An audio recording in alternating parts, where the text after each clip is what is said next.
அனைவருக்கும் வணக்கம்.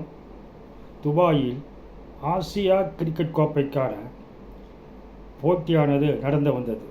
அந்த போட்டியில் இந்தியா பாகிஸ்தான் மோதிய 3 போட்டிகளிலும் இந்தியாவை வெற்றி பெற்றது. அதாவது பாகிஸ்தானை 3 போட்டிகளிலும் இந்தியா புலந்து கட்டிவிட்டது என்பதே உண்மை. பாகிஸ்தான் கிரிக்கெட் அணி என்பது இந்தியாவுக்கு ஒன்றுமில்லை என்று ஏற்கனவே இந்திய அணியின் கேப்டன் சூரியகுமார் யாதவ் தெரிவித்திருந்தார். இந்த நிலையில் இறுதிப் போட்டியில் பாகிஸ்தானை தோற்கடித்து இந்தியா வெற்றி பெற்ற பொழுது ஆசிய கோப்பையை தருவதற்காக வந்த பாகிஸ்தானின் அமைச்சரும் பாகிஸ்தான் கிரிக்கெட் வாரிய தலைவருமான முஹ்சின் நக்வியிடம் இந்தியா வாங்க மறுத்துவிட்டது. இது மிகப்பெரிய பரபரப்பை ஏற்படுத்தியுள்ளது. முன்னதாக 3 போட்டிகளில் இந்தியா பாகிஸ்தான் விளையாடிய பொழுது டாஸ் போட்ட பொழுதும் இந்திய கிரிக்கெட் அணி கேப்டனும் பாகிஸ்தான் கிரிக்கெட் அணி கேப்டனும் கை கொடுக்கவில்லை. அதேபோல் ஆட்டு முனைய செல்கையிலும் கை கொடுக்கவில்லை. இப்படி 3 போட்டிகளிலுமே தொடர்ந்து இதுவே நடந்து வந்தது. இந்த நிலையில்தான் சூப்பர் 4 போட்டியின் போது பாகிஸ்தானின் பந்து வீச்சாளரான ஹரீஸ் ரஃபூப் என்பவர் விமானம் கீழே விழுவது போல தன் சைகையை காட்டினார். அதேபோல 50 ரன் நெருங்கிய நேரத்தில் சாகிப் சாதா ஃபர்கானும் துப்பாக்கி சுடுவது போல தன் கிரிக்கெட் மட்டை வைத்துக்கொண்டு அசைவு செய்து காட்டினார். இது அன்றே மிகப்பெரிய ஆட்சேபனை எழுப்பி கிரிக்கெட் வாரியத்திடம் புகார் செய்ததன் அடிப்படையில் ஹாரிஸ் ரஃபுக்கு 30% அபராதம் விதிக்கப்பட்டது. சாகிப் சாதா ஃபர்கானுக்கு எச்சரிக்கை கொடுக்கப்பட்டது. இருந்தாலும் அவர்கள் இந்தியா பாகிஸ்தான் போட்டியை பாகிஸ்தான் என்றுமே ஒரு போர்க்களமாகவே காணும். என்றைக்கு பதட்டம் அதில் அதிகமாக இருக்கும். அந்த பாகிஸ்தானை செய்கிற மைதானத்தில் இருந்தால் மிகவும் ஆவேசமாக இருப்பார்கள். இந்த நிலையில்தான் இறுதிப் போட்டி 41 ஆண்டுகளுக்கு பிறகு முதலாக இறுதிப் போட்டியில் இந்தியாவும் பாகிஸ்தானும் நேரடியாக மோதியது. டாஸ் இந்தியா வென்ற பின்பு பாகிஸ்தானை பேட்டிங் அனுப்பிய பொழுது பாகிஸ்தான் துவக்கம் மிக அருமையாக இருந்தது. அதாவது ஒரு விக்கெட் கூட எடுக்காமல் 84 ரன்கள் எடுத்திருந்தார்கள். அந்த நிலையில் அவர்கள் 2வது விக்கெட்டு இழக்கின்ற பொழுது 113 ரன் அவர்கள் வைத்திருந்தார்கள். இந்த நிலையில் இந்திய பந்து வீச்சாளர்கள் மிக அருமையாக பந்து வீசியதில் மீதமுள்ள 9 விக்கெட்டுகளும் 33 ரன்களுக்கே சுருண்டு கொண்டது. இந்த நிலையில் பாகிஸ்தான் 146 ரன்களை மட்டுமே எடுக்க முடிந்தது.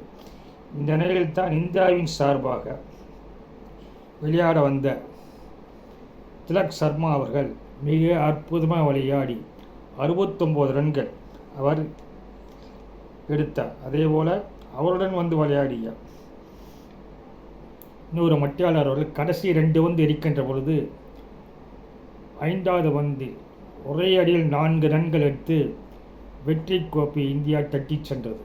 இந்த நிலையில் பாகிஸ்தான் அணி வீரர்கள் தங்களுடைய அறைக்கு சென்றுவிட்டு 1 மணி நேரமாக திரும்பி கூட வரவில்லை. அதன் பிறகு இந்தியாவின் அணி கேப்டனும் பாகிஸ்தானின் உள்துறை அமைச்சரான முஹ்சின் நக்வி மற்றும் பாகிஸ்தான் கிரிக்கெட் வாரிய தலைவரிடம் நாங்கள் கோப்பையை பெற்றுக்கொள்ள முடியாது என்று தெளிவாகவே கூறிவிட்டனர். இந்த நிலையில் பாகிஸ்தான் அணியின் கேப்டனான சல்மான் ஆகா என்பவர் மட்டும் பாகிஸ்தான் அமைச்சரும் கிரிக்கெட் வாரிய தலைவருமான முஹ்சின் நக்வியிடம் ரன்னரப்கான காசோலையை பெற்றுக்கொண்டு சென்று விட்டார். ஆனால் இந்திய அணி அதை மறுத்துவிட்டது. அவர் பேசி பார்த்து இந்திய அணி ஏன் மறுத்துவிட்டது என்றால், இந்த முஹ்சின் நக்வி என்பவர் பாகிஸ்தான் கிரிக்கெட் வாரிய தலைவர் மட்டுமல்ல, பாகிஸ்தானின் உள்துறை அமைச்சர். அவர் எப்பொழுதுமே இந்தியாவுக்கு எதிராகவே கருத்துக்களை பேசி வருபவர்.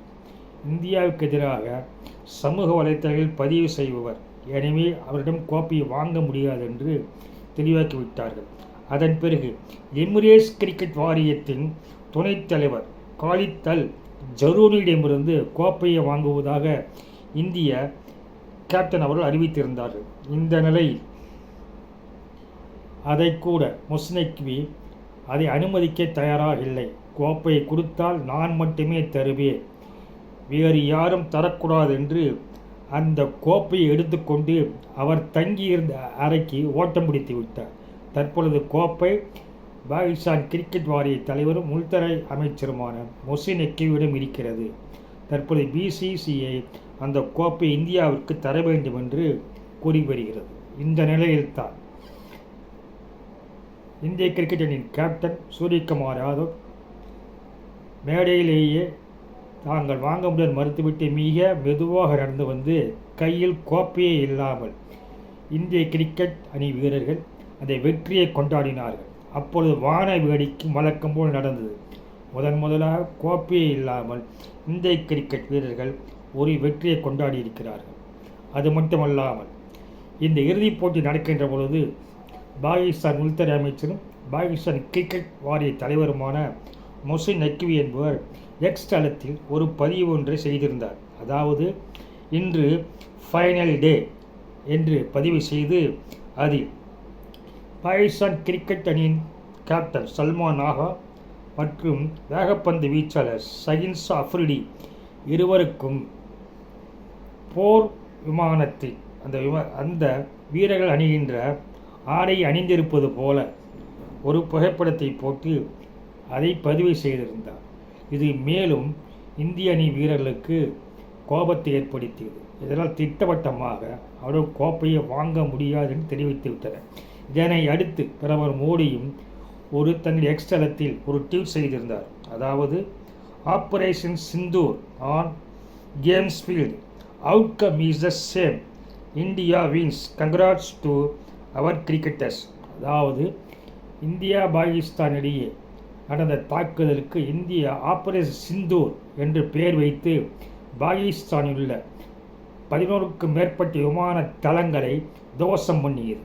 அந்த நிலையில் பாகிஸ்தான் இந்தியாவிடம் வந்து கெஞ்சி கூத்தாடிதான் போர் நிறுத்தத்தை ஏற்றுக்கொண்டது. அதன் பிறகு தற்பொழுது அங்கு எப்படி போர்க்களத்தில் இந்தியா வெற்றி பெற்றதோ அதே போல தற்பொழுது விளையாட்டு மைதானத்திலும் இந்தியா வெற்றி பெற்றுள்ளது. இனி இந்திய வீரர்களுக்கு இடையே பாராட்டுகள் என்று பிரதமர் மோடி அவர்கள் தெரிவித்துள்ளார்கள். எப்படி இருப்பினும் இந்தியாவுக்கு எதிராகவே செயல்பட்டு வரும் பாகிஸ்தான் இந்தியாவுக்கு எதிராகவே கருத்துக்களை பேசுவதும் பாகிஸ்தான் உள்துறை அமைச்சரும் கிரிக்கெட் வாரிய தலைவருமான முஹ்சின் நக்வியிடம் இந்திய அணி வீரர்கள் 3 மேட்சிலும் பாகிஸ்தானை துவசம் செய்த பிறகும் கூட இந்த கோப்பையை உங்கள் கையிலிருந்து வாங்க முடியாது என்று ஒரு தரமான சம்பவத்தை கிரிக்கெட் மைதானத்தில் நடத்தி காட்டினர். இது சமூக வலைத்தளங்களில் மிக வைரலாகி பரவுவது மட்டுமில்லாமல் பாராட்டுகளையும் பெற்று வருகிறது.